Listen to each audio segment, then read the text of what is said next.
Shri Isaac John ഈ ഒരു വിഷയം കൂടി ഉണ്ടല്ലോ. മുമ്പൊരു ചർച്ചയിൽ താങ്കൾ പറഞ്ഞിരുന്നു, ഇപ്പോൾ ഇറാൻ എന്നുള്ള ഈ ഒരു ബുദ്ധിമുട്ട് ഇത് ഒഴിവാക്കണം എന്ന് തന്നെയാണ്. എപ്പോഴും ഡെമോക്രസിന്റെ വാൾ പോലെ തൂങ്ങിക്കിടക്കുന്ന ഈ വൈഷമ്യം ഇത് ഒഴിവാക്കണമെന്ന് GCC രാജ്യങ്ങളും ആഗ്രഹിക്കുന്നുണ്ട് എന്ന്. അപ്പോൾ പിന്നെ ഈ താങ്കൾ നേരത്തെ പറഞ്ഞതുമായിട്ട് ഒത്തുപോകാത്തതാണ് ഈ ഞാൻ പറഞ്ഞുകൊണ്ട് വന്നത് ഇതാണ്. അതായത് ഇപ്പോഴ് ഇറാന്റെ ശക്തി എന്താണെന്നും അവരുടെ സസ്റ്റെയിനിങ് പവർ എന്താണെന്നും അല്ലെങ്കിൽ സ്റ്റേയിങ് പവർ എന്താണെന്നും മനസ്സിലാക്കി കഴിഞ്ഞു.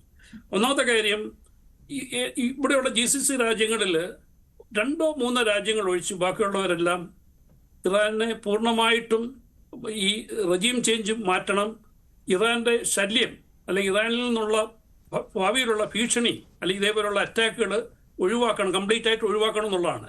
പക്ഷെ ഇപ്പോഴ് വലിയൊരു സംഭവം നടന്നുകൊണ്ടിരിക്കുകയാണ്. ലോകക്രമത്തിൽ തന്നെ US മാറ്റി നിർത്തിക്കൊണ്ടല്ലേ US ഉണ്ടാവും, വേറെ മൾട്ടിപോളറായിട്ട് മാറും. ഇവിടെ ഈ റീജിയനിൽ ഒരു പുതിയ റീഅലൈൻമെന്റ് വന്നുകൊണ്ടിരിക്കുകയാണ്. ഈ പാകിസ്ഥാനെ കുറിച്ച് നിങ്ങൾ പറഞ്ഞു, എന്തുകൊണ്ടാണ് പാകിസ്ഥാൻ വന്നത്? ഇവിടെ ഒരു ആക്സിസ് രൂപപ്പെടുകയാണ്. Pakistan, Turkey, Egypt. അതോടൊപ്പം ചേരാൻ വേറെ ഞാനിപ്പോൾ പേരെടുത്ത് പറയുന്നില്ല, 2-3 ഗൾഫ് രാജ്യങ്ങളും തയ്യാറാണ്. അവർ ഇറാനുമായിട്ടും കൂടെ അലൈൻ ചെയ്തുകൊണ്ട് ഒരു ശക്തിയായിട്ട് നിൽക്കുകയും വേറെ കുറച്ച് രാജ്യങ്ങൾ ഇസ്രായേൽ US രാജ്യങ്ങളോട്ട് ആരൊക്കെയാണെന്നുള്ള കാര്യം ഇപ്പം ഇപ്പോഴത്തെ സാഹചര്യത്തിൽ എനിക്ക് വ്യക്തമാക്കാൻ ഒക്കത്തില്ല. അപ്പം അങ്ങനെ ഒരു വലിയൊരു അലൈൻമെന്റ്, റീഅലൈൻമെന്റ് ഇവിടെ ഉണ്ടാവുകയാണ്. GCC എന്ന് പറഞ്ഞ ആ ശക്തി ഉണ്ടല്ലോ. ഇപ്പം ഇന്നലെ ഇവിടുത്തെ UAE വ്യക്താവ് പറഞ്ഞതിൽ ഒരു കാര്യം വ്യക്തമായി. ഞങ്ങളുടെ പ്രോസ്പെരിറ്റി സമയത്ത് ഞങ്ങളോടുള്ള ആൾക്കാരും ഞങ്ങളുടെ കഷ്ടസമയത്ത് ഞങ്ങളോടുള്ള അറബ് സുഹൃത്തുക്കളെ ഞങ്ങൾക്കിപ്പോൾ മനസ്സിലായാണ്. അതായത് ഇവിടെയുള്ള ആൾക്കാർ തന്നെ അവർക്ക് വേണ്ട രീതിയിലുള്ള സപ്പോർട്ട് കൊടുത്തിട്ടില്ല. ഒരു പക്ഷേ ഉദ്ദേശിച്ചത് ഈജിപ്തിനെയും അതേപോലെയുള്ള ഇവിടെയുള്ള ചില രാജ്യങ്ങളുമാണ് വേണ്ട രീതിയിലുള്ള ഒരു മോറൽ സപ്പോർട്ടും ബാക്കിയുള്ള രീതിയിലുള്ള സപ്പോർട്ടും കൊടുത്തിട്ടില്ല എന്നുള്ള തിരിച്ചറിവ് ഇവിടെ UAE ഉണ്ടായിട്ടുണ്ട്. അതുകൊണ്ടാണ് അവർ വീണ്ടും ഉറപ്പിച്ച് പറഞ്ഞത്, we will double down on our friendship or our ties with US എന്ന് പറഞ്ഞത്. കാരണം US അവരെ വിട്ടുപോയിട്ടില്ല.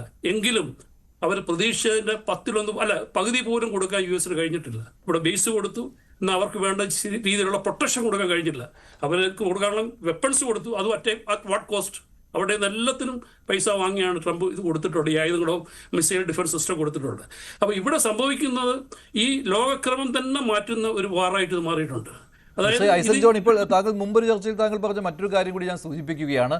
ഗൾഫിൽ സമ്പദ് വ്യവസ്ഥയ്ക്ക് ബുദ്ധിമുട്ടുണ്ടാകുന്ന ഒന്നായിട്ട് ഈ യുദ്ധം മാറും, തൊഴിലില്ലായ്മ ഉണ്ടാകും. ഇത്തരം കാര്യങ്ങൾ അത് പ്രകടമായിട്ട് തുടങ്ങിയിട്ടുണ്ടോ, അതോ ഇപ്പോൾ ഈ സീസ്ഫയറിന്റെ പശ്ചാത്തലത്തിൽ പഴയ ക്രമത്തിലേക്ക് തിരിച്ചു വന്നോ? ഇല്ല, ഞാനത് നേരത്തെ തന്നെ ആദ്യം തന്നെ സൂചിപ്പിച്ചതാണ്. അത് ഇതുവരെ അങ്ങനെ ആയിട്ടില്ല.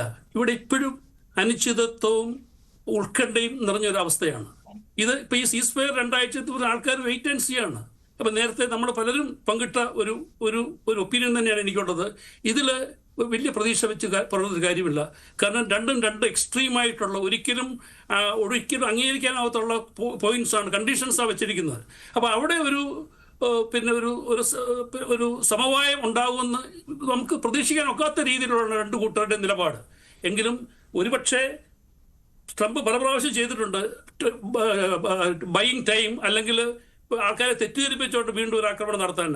ഇപ്പൊ ഇത് പുള്ളിയുടെ സ്റ്റോക്ക് പൈൽസ് ഒക്കെ തീർന്നുകൊണ്ടിരിക്കുകയാണ്. 2 കൂട്ടർ, ഗൾഫിലും USA-ലും ഇസ്രായേലിലുള്ള സ്റ്റോക്ക് പൈൽസ് തീർന്നുകൊണ്ടിരിക്കുകയാണ്. അത് റീപ്ലനിഷൻ ഈ സമയം കൊണ്ട് പറ്റുമെന്ന് എനിക്ക് അറിഞ്ഞുകൂടാ, പക്ഷെ അതിനുവേണ്ടിയുള്ള സമയമായിരിക്കാം. അല്ലെങ്കിൽ പുള്ളിയുടെ കുറച്ചുകൂടെ ഫോഴ്സസിനെ കൊണ്ടുവന്ന് ഇവിടെ റീഇൻഫോഴ്സ് ചെയ്യാനുള്ള ശ്രമത്തിന്റെ ഭാഗമായിട്ടായിരിക്കാം. ഇത് രണ്ടും നേരത്തെ 2 പ്രാവശ്യം ഈ ഒത്തുതീർപ്പിന്റെ ഭാഗത്ത് പറഞ്ഞുകൊണ്ട് ഒമാനിലും ജനീവയിലൊക്കെ വെച്ച് നടത്തിയ ചർച്ചകൾ ഇതിനൊക്കെ ആയിട്ടും ആ സമയത്തും കയറി അടിച്ചിട്ടുണ്ട്. അപ്പോൾ ട്രംപിനെ വിശ്വസിക്കാൻ ഒക്കാത്തൊരവസ്ഥയാണ്. അത് ഞാൻ പറയുന്നത് വേറെ ഒന്നും കൊണ്ടല്ല, അങ്ങനത്തെ അവസ്ഥയാണ് പുള്ളിയുടെ ഇറാറ്റിക് ആയിട്ടുള്ള ബിഹേവിയർ. ഇറാൻ എപ്പോഴും മാറിക്കൊണ്ടിരിക്കുന്ന പുള്ളിയുടെ എക്സെൻട്രിക് ആയിട്ടുള്ള കാര്യങ്ങൾ, പരാമർശങ്ങൾ, ഇതൊക്കെ ഒരു സ്റ്റേറ്റ്സ്മാൻ ചേർന്നാണെന്ന് ചോദിച്ചു കഴിഞ്ഞാൽ ഒരിക്കലും അല്ല. എല്ലാവരെയും അത്ഭുതപ്പെടുത്തിക്കൊണ്ടിരിക്കുന്ന ഒരു കാര്യമാണ്. എങ്ങനെ അമേരിക്കയെ പോലുള്ള വലിയ എല്ലാവരും ഉറ്റുനോക്കി ബഹുമാനിക്കുന്ന രാഷ്ട്രത്തലവൻ ഇങ്ങനെയൊക്കെ പെരുമാറാനും സംസാരിക്കാനും കഴിയുന്നത്. സോറി, ഞാൻ ഈ പറയുന്നതിൽ ഇതാണ് ബാക്കിയുള്ള ആൾക്കാരുടെ ഇടയിലുള്ളത്. അപ്പം ഞാൻ നേരത്തെ പറഞ്ഞത് ആ സ്റ്റേറ്റ്മെന്റിൽ തന്നെ നിൽക്കുകയാണ്. ഇവിടെ വളരെ അനിശ്ചിതാവസ്ഥയാണ്. ഇവിടെ ഒരുപാട് ആൾക്കാരുടെ ജോലിക്ക് നിർബന്ധിതമായിട്ട് ടീം കൊടുത്ത് നാട്ടിലേക്ക് പറഞ്ഞു വിട്ടിട്ടുണ്ട്. ഒരുപാട് പേരെ ജോലിക്ക് പറത്തി വിട്ടുകൊണ്ടിരിക്കുകയാണ്. അതൊക്കെ സത്യമാണ്. ഇവിടുത്തെ എല്ലാ സാമ്പത്തിക മേഖലയിൽ എല്ലാ രംഗത്തും ഇവിടുത്തെ റെസ്റ്റോറൻറ്റുകളായാലും ഹോട്ടൽസ്, ടൂറിസത്തെ ട്രാഫിക് നിശേഷം നിശ്ചലമായി. ഇന്ത്യയിലേക്കുള്ള ട്രാഫിക് പോലും ഇല്ലാതായി. കാരണം ഇന്ത്യയിലെ കരിയേഴ്സിന് ഇങ്ങോട്ട് വരാനൊക്കുന്നില്ല. അത് വേറെ വലിയൊരു അനിശ്ചിതാവസ്ഥയാണ്. അപ്പോൾ അതൊക്കെയുണ്ട്. അതുകൊണ്ട് എത്രയും പെട്ടെന്ന് ഇത് തീർന്നു കാണണമെന്ന് നമ്മളെല്ലാവരും ആഗ്രഹിക്കുന്നതോടൊപ്പം തന്നെ ഇപ്പോഴത്തെ ഈ രീതിയിലുള്ള ചർച്ചയും ഈ രണ്ട് കൂട്ടരുടെയും ഉള്ള അയയാത്ത സമീപനം, അതായത് ഇത്രയും വലിയ ടഫായിട്ടുള്ള കണ്ടീഷൻസ് വെച്ചതും വളരെ ബുദ്ധിമുട്ടുണ്ടാക്കും. അതുകൊണ്ട് എനിക്ക് ഈ ഒരു കാര്യത്തിൽ ഈ വരുന്ന ചർച്ചകൾ, ഇന്നാണ് നടക്കാനിരിക്കുന്ന ചർച്ചകൾ എല്ലാവരും ലോകം ഉറ്റുനോക്കിക്കൊണ്ടിരിക്കുകയാണ് അതിൻ്റെ ഔട്ട്കമ്മിനെ കുറിച്ച്. കാരണം ഇത് ഈ രീതിയിൽ പോയി കഴിഞ്ഞാൽ ഓയിലിൻ്റെ വില ഇന്ന് 110 ആയെങ്കിൽ 100 കവിച്ചിട്ടുണ്ടെങ്കിൽ അത് 150, 200 ഡോളർ ആകാൻ അധികം സമയം വേണ്ടി വരത്തില്ല എന്ന് പലരും ഇപ്പോൾ വളരെ സ്റ്റഡീഡായിട്ട് അവർ പ്രവചിച്ചു കഴിഞ്ഞു. അത് വളരെ വലിയ ആഘാതം ഉണ്ടാക്കും. നമ്മുടെ എല്ലാം ജീവിതം മാറ്റിമറിക്കും. ഇന്ത്യയിലും അതിൻ്റെ ആഘാതം ആൾറെഡി ഏറ്റു കഴിഞ്ഞല്ലോ. നമ്മുടെ അവിടെ ഗ്യാസ് കിട്ടാനില്ല, മറ്റ് പ്രശ്നങ്ങൾ, റെസ്റ്റോറൻറ്റ്സ് അടയ്ക്കുന്നു. ഇവിടെ അതേപോലെ തന്നെയാണ്.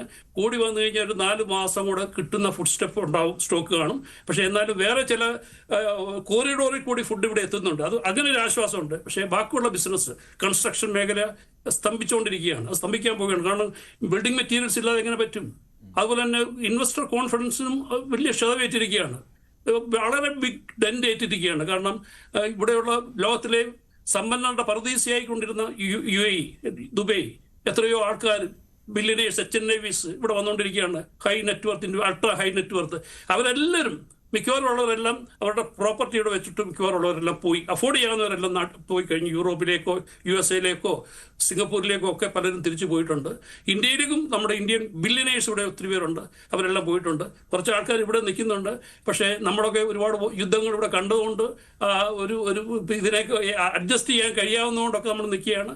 ഇപ്പോൾ ആരുടെയൊക്കെ ജോലി എപ്പോഴാണ് പോകുന്നറിയാൻ വയ്യ. അത് വളരെ സത്യാവസ്ഥയാണ്. അപ്പോൾ അങ്ങോട്ടുള്ള റെമിറ്റൻസ് കേരളത്തിൽ പ്രത്യേകിച്ചും അതിൻ്റെ വലിയ ആഘാതം ഉണ്ടാവും. റെമിറ്റൻസ് കുറയുകയാണ്. ഇപ്പോഴല്ല immediate, there is no immediate or short time impact, but in the long time it is going to happen. ശരി, ആശങ്കയുണ്ടാക്കുന്ന കാര്യമാണ് ശ്രീ ഐസക് ജോൺ ദുബായിൽ നിന്ന് പറഞ്ഞത്. ശ്രീ MS വേണുഗോപാൽ, ഇപ്പോൾ ഈ സമാധാന ചർച്ചകൾ നടക്കുമ്പോഴൊക്കെ ആക്രമണവും ഉണ്ടാകാറുള്ളതാണ്. ഏറ്റവും ഒടുവിൽ ജനീവ ചർച്ചയ്ക്കിടെയാണ് ഇറാനെതിരായ ആക്രമണം നടന്നത്. ഈ പാകിസ്ഥാനിൽ നടക്കുമ്പോഴും ചർച്ച നടക്കാൻ ഇരിക്കുന്ന ഈ സമയത്തും ഇസ്രായേലിന്റെ ആക്രമണം തുടരുകയാണ് ലെബനന് മേൽ.